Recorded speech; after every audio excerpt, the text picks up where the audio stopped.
जय हिंद प्यारे साथियों। सरकारी नौकरी यूट्यूब चैनल के ऊपर आप सभी का बहुत बहुत स्वागत है। देखो, मध्य प्रदेश में फ़िलहाल कांस्टेबल के एग्ज़ाम चल रहे हैं और यहाँ पर जल्द ही वैकेंसियाँ आने वाली हैं एसआई की और पटवारी की। ठीक है, क्या पटवारी की और एसआई की यहाँ पर जल्द ही वैकेंसियाँ आने वाली हैं। तो यदि आप मध्य प्रदेश से हो या फिर आप मध्य प्रदेश में पटवारी बनना चाहते हो, मध्य प्रदेश में एसआई बनना चाहते हो, चाहे आप किसी भी स्टेट से हो और यहाँ की एसआई और पटवारी की वैकेंसी का आप इंतज़ार कर रहे हो, तो जल्द ही आपका इंतज़ार ख़त्म होने वाला है और जल्द ही यहाँ पर पटवारी और एसआई दोनों की बम्पर भर्तियाँ आने वाली हैं।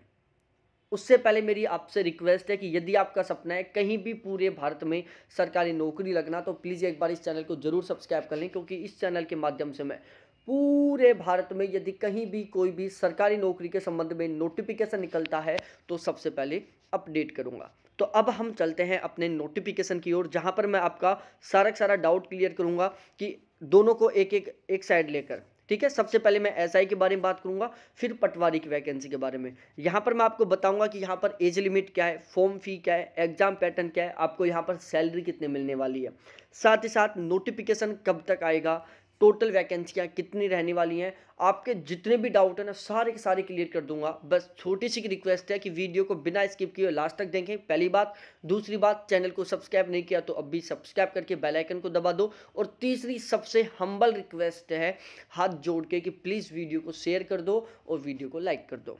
ठीक है, सबसे पहले मैं एसआई के बारे में बताऊं तो देखो भाई साहब, एसआई की लगभग 2000 के आसपास वैकेंसी आने वाली हैं। अभी तक ऐसा था कि 1000 के आसपास पदों पर आएंगी, लेकिन अब चुनाव आने वाले हैं, वापस सरकार बनानी है, तो इसलिए यहाँ पर पदों की संख्या बढ़ाई जाएगी और लगभग 2000 के आसपास पदों पर वैकेंसी आने वाली है। अब यहाँ पर मैं इसके यदि पे स्केल के बारे में बात करूँ तो यहाँ पर जो ये 3600 ग्रेड पे की नौकरी है एसआई की, ये थानादार की नौकरी है जो 3600 ग्रेड पे की नौकरी है। 36,200 बेसिक सैलरी रहने वाली है, प्लस में डीए मिलेगा, डीएनएस अलाउंस मिलेगा, होम रेंट अलाउंस मिलेगा, इसके अलावा और भी बहुत सारे अलाउंस मिलेंगे। यदि आप चाहते हो कि मैं मध्य प्रदेश में एक एसआई को कितनी सैलरी मिलती है बिल्कुल फुल डिटेल से बताऊं, एक स्टेप बाय स्टेप बताऊं, साथ ही साथ रिटायर होता है तब उसको कितनी सैलरी मिलती है, ये सारी चीज़ें मैं बताऊं, तो प्लीज़ एक बार वीडियो में कमेंट सेशन में कमेंट करके बताओ कि यस सर, आप इसके ऊपर भी वीडियो बना दो कि एसआई को कितनी सैलरी मिलती है। ठीक है, मैं बिल्कुल फुल डिटेल से समझा दूंगा, आपको समझ में ना आए तब बताना, 100% समझ में आ जाएगा। अब यहाँ पर ये जो 2000 वैकेंसियाँ हैं, इनको कुछ इस तरीके से डिवाइड किया गया है। जैसे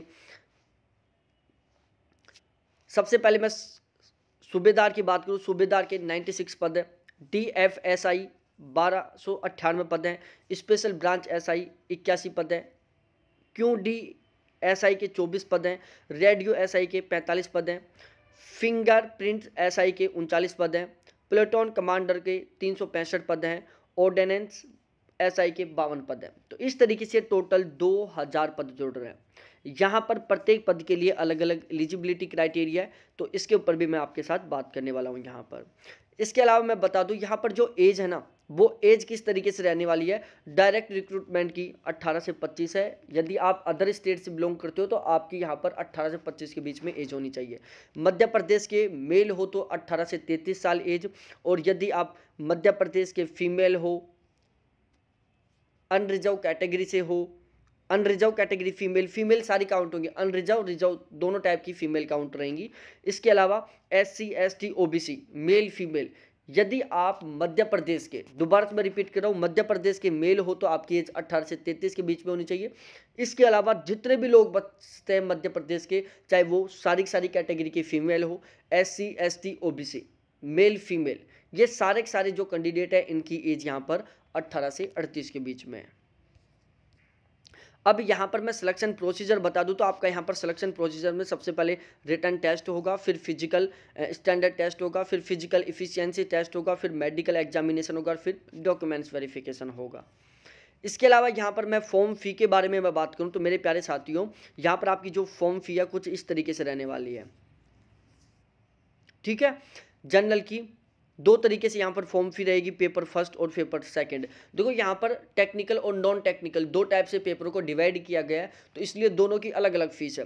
पेपर फर्स्ट की फीस 500 रुपये, जनरल कैटेगरी के लिए। SC ST OBC की फ़ीस 250 रुपये, पोर्टल फ़ी 70 रुपये रहेगी। पेपर सेकंड के लिए जनरल फीस 700 रुपये, SC ST OBC फीस 350 रुपये और पोर्टल फीस 70 रुपये। अब यहाँ पर मैं बात करूँ एलिजिबिलिटी क्राइटेरिया की। देखो सबसे पहले तो यहाँ पर जो ग्रेजुएशन अपेयरिंग वाले भी एलिजिबल रहेंगे, ये चीज़ ध्यान रखो। यदि आपकी ग्रेजुएशन कंप्लीट नहीं है ना तो भी आप यहाँ पर एलिजिबल हो, चाहे वो कोई सी भी स्ट्रीम हो, ठीक है। अब यहाँ पर सूबेदार के बारे में बात करें तो मस्ट ग्रेजुएशन डिग्री यहाँ पर बिल्कुल कंपलसरी है। सूबेदार के लिए ग्रेजुएशन होना बिल्कुल कंपलसरी है, अपेयरिंग में हो तो भी आप एलिजिबल हो। इसके अलावा यहाँ पर बात की जाए SI डिस्ट्रिक्ट फोर्स की तो इसके लिए भी ग्रेजुएशन कंपलसरी है, साथ ही साथ यदि आप अपेयरिंग में हो तो भी एलिजिबल हो।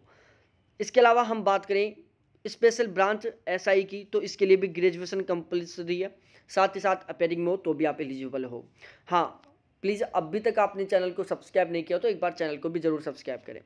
SIQD इसके लिए देखो यहाँ पर ग्रेजुएशन बिल्कुल कंपलसरी है, लेकिन आपके ग्रेजुएशन में मैथ, फिजिक्स, केमिस्ट्री इन तीनों में से कोई एक सब्जेक्ट होना बिल्कुल कंपलसरी है। मतलब ओवरऑल आपकी जो ग्रेजुएशन में जितने भी सब्जेक्ट है उनमें इन तीनों में से कोई एक सब्जेक्ट होना कंपलसरी है, ठीक है। सॉरी, तीनों के तीनों। मतलब जो SIQD की जो वैकेंसी है ना, इसके लिए जो एलिजिबिलिटी क्राइटेरिया वो ग्रेजुएशन है, साथ ही साथ ग्रेजुएशन में आपके पास मैथ, फिजिक्स और केमिस्ट्री ये होना चाहिए, ठीक है। मैथ, फिजिक्स और केमिस्ट्री ये होना चाहिए। SI रेडियो के लिए बात करें तो मस्ट 3 साल का इलेक्ट्रिकल में आपका पास डिप्लोमा होना चाहिए या टेलीकम्युनिकेशन इंजीनियरिंग में डिप्लोमा होना चाहिए, ठीक है। तो जो SI रेडियो इसके लिए जो एलिजिबिलिटी क्राइटेरिया वो क्या है, इलेक्ट्रॉनिक्स या इलेक्ट्रिकल डिप्लोमा कम से कम 3 साल का या फिर टेलीकम्युनिकेशन इंजीनियरिंग में डिग्री होनी चाहिए। SI फिंगरप्रिंट्स में आपके पास ग्रेजुएशन होनी चाहिए और ग्रेजुएशन में आपके पास मैथ, फिजिक्स और केमिस्ट्री ये सब्जेक्ट होना चाहिए। फिर हम बात करें प्लाटून कमांडर की तो यहाँ पर आपके पास केवल ग्रेजुएशन होना चाहिए। ध्यान रहे आप अपेयरिंग में हो तो भी आप यहाँ पर एलिजिबल हैं। इसके बाद हम SI ऑर्डिनेंस के बारे में बात करें तो यहाँ पर मैकेनिकल इंजीनियरिंग के कैंडिडेट ही एलिजिबल रहेंगे। तो इस तरीके से ये यहाँ पर सारा क्या था, एलिजिबिलिटी क्राइटेरिया था प्रत्येक पोस्ट के लिए। फिर हम यहाँ पर बात करें आपका जो फिजिकल स्टैंडर्ड टेस्ट होने वाला है उसमें मेल और फीमेल दोनों की हाइट को दिया गया है सबसे पहले। तो देखो हाइट आपकी किस तरीके से रहने वाली है, मेल की 167.5, फीमेल की 152.4। यदि हम चेस्ट के बारे में बात करें तो चेस्ट फीमेल की काउंट होती नहीं है, मेल की बिना फुलाए हुए 81 और फुलाने के बाद 86, मतलब 5 का फुलाव होना चाहिए, 5 सेंटीमीटर का फुलाव होना चाहिए। इसके अलावा यहाँ पर कुछ इस तरीके से ये और होने वाले हैं तो इनको भी आप देख लेना, वीडियो को पॉज करके पढ़ लेना। फिर मैं बात करूँ आपका जो पेपर है वो किस तरीके से होने वाला है तो देखो मैंने स्टार्ट में बताया तो 2 पेपर हैं, एक टेक्निकल जिसमें मैथ, फिजिक्स, केमिस्ट्री 2 घंटे का 100 क्वेश्चन। इसके अलावा आपका इफ़िशियंसी इन हिंदी, इंग्लिश, जनरल नॉलेज जो टेक्निकल नॉन टेक्निकल दोनों के लिए 3 घंटा टाइम 200 नंबर का, और यहाँ पर ये टोटल हो गए 300 नंबर का। कितने नंबर का हो गया, टोटल हो गया 300 नंबर का। फिर मैं बात करूँ यहाँ पर आपकी जो जंप और जो रेस रहेगी उसके बारे में, मतलब आपका जो फिजिकल टेस्ट होगा उसके बारे में। तो देखो यहाँ पर जो आर्ट्स मेल हैं, मेल के बारे में बात करता हूँ। मेल कैंडिडेटों को 2 मिनट 40 सेकंड में 800 मीटर रेस कंप्लीट करनी है, 13 फीट की लंबी जंप लगानी है, शॉर्ट पुट करना है 9 फीट 7.260 किलोग्राम के साथ। फीमेल के बारे में बात करूँ तो फीमेल को 800 मीटर 3 मिनट 30 सेकंड में कवर करना है, लॉन्ग जंप लगानी है 10 फीट की, और इसके अलावा शॉर्ट पुट करना है 15 फीट 4 किलो के हिसाब से।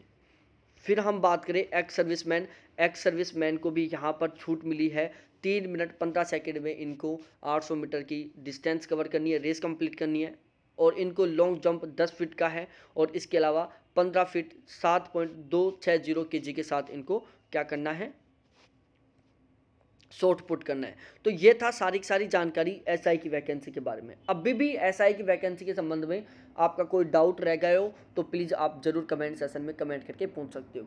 अब बात आती है कि वैकेंसी कब तक आएगी, तो भाई लोगों जहाँ तक है जैसे ये ओमिक्रॉन की सिचुएशन हटेगी तुरंत नोटिफिकेशन आ जाएगा, मतलब पूरे चांस है फरवरी महीने में SI की वैकेंसी का आने का।